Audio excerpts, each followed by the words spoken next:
Chapter 20. Jill and Barry ran from the elevator, back toward the main hall of B3, the cool voice informing them they had only 4.5 minutes. They hit the open corridor at a dead end, sprinting around the corner, and saw Chris Redfield halfway up the metal stairs. "Chris!" Jill shouted. He spun around, his face lighting up as he saw them dashing toward. "Hurry!" he shouted. "There's a heliport on B1. "Thank God." Chris waited until they reached the base of the stairs, and then ran ahead, rushing around the walkway and holding open the door that led to the ladder. Jill and Barry made it to the top and sped through, the computer telling them that they had 4 minutes, 15 seconds to get away. Barry went up the ladder first, and Jill followed, Chris right behind. They piled out into B1. Jill saw that Rebecca Chambers was standing at the emergency exit, her youthful face tight with anxiety. Chris hustled her through the door, and the four of them ran through a winding concrete hall, Jill praying silently that they'd have time to clear the estate. "I hope you burn here, Wesker." There was a large elevator at the end of the corridor, and Barry slammed the gate open, holding it as they rushed inside. He jumped in after them. They had 4 minutes even. The elevator seemed to crawl upward, and Jill looked at her watch, heart pounding as the seconds ticked past.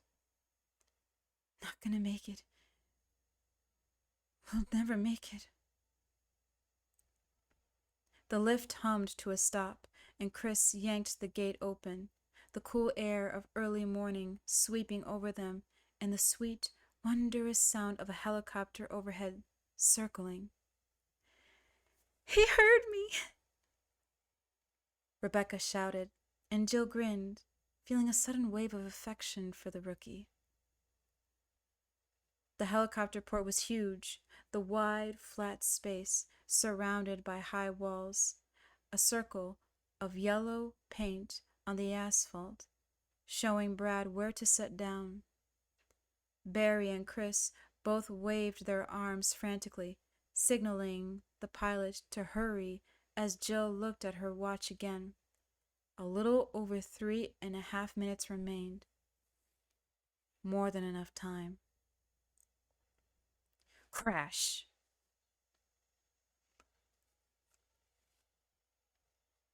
Jill whirled around, saw chunks of concrete and tar fly into the air and rain down over the northwest corner of the landing pad.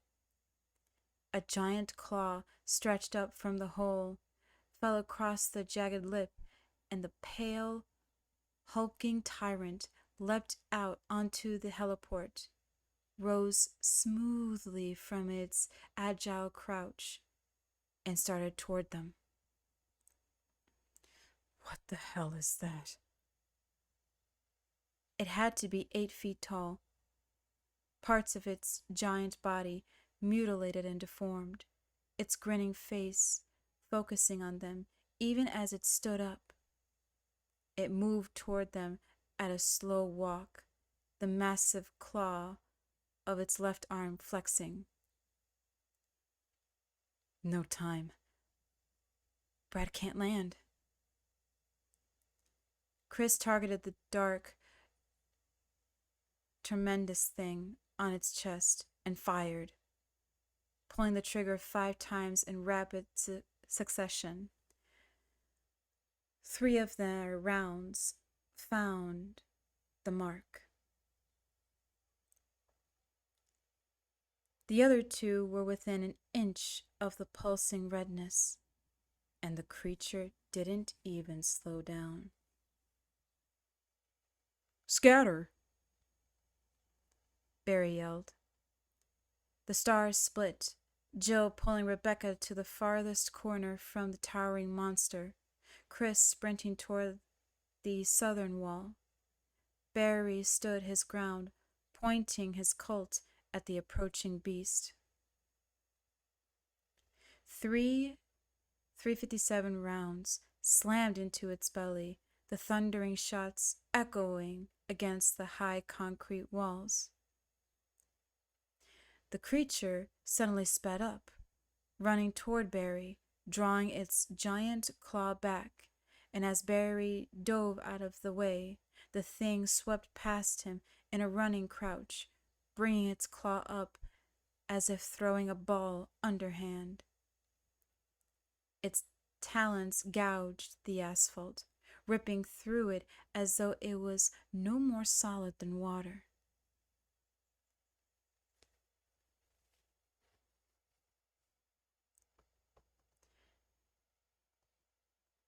As soon as the monster was past, it stopped running, turning almost casually back to watch Barry scrabble to his feet and fire again. The bullet took out a fleshy chunk of its right shoulder. Thick blood coursed down its wide chest and joined the dripping open mass of its stomach. Overhead, the Alpha copter still circled, unable to land, and there was still no sign that the immense creature felt the injuries. It started its run again, dropping its terrible, inhuman hand down as it went for Barry, just as his revolver clipped on empty. Barry sprinted away, but the charging monster veered with him, and its sweeping claw glanced against his side, tumbling him to the ground.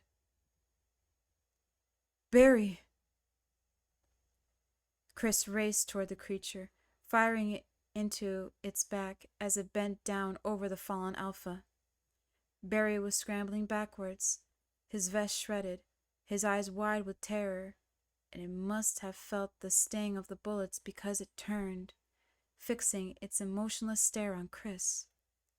Barry staggered to his feet and limped quickly away. "We don't have any time." Chris emptied the clip, the last several rounds hitting in its face.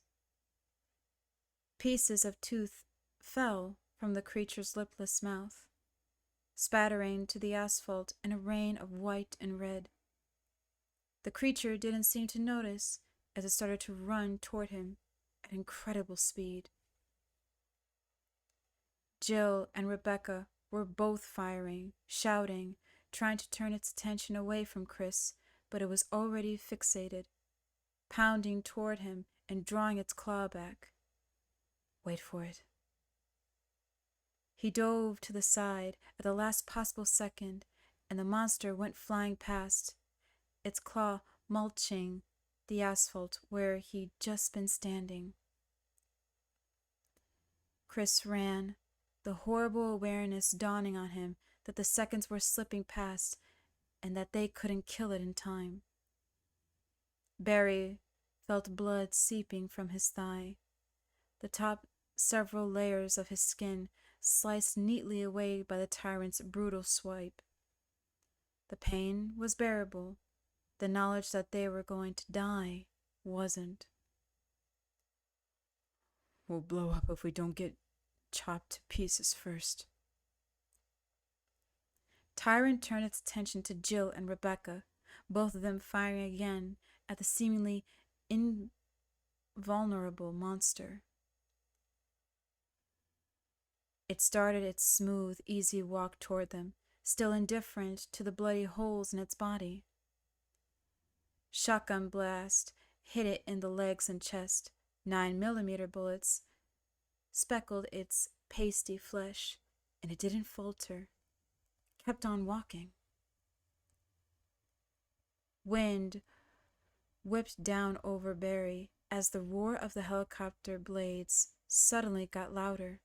He heard a screaming shout come from above. "Incoming!" Barry stared up at the copter, hovering only 20 feet from the ground, and saw a heavy black object fly out of the open door on the side, hitting the tar with an audible thud. Chris was closest. He ran for it. The tyrant had almost reached Jill and Rebecca. The two of them split, each headed in a different direction, and the creature turned toward Jill without hesitating, tracking her with its strange, fixed gaze. "Jill, this way!" Chris screamed. Barry spun and saw that Chris had the bulky rocket launcher propped on his shoulder. "Yes." Jill veered toward Chris, the tyrant close behind.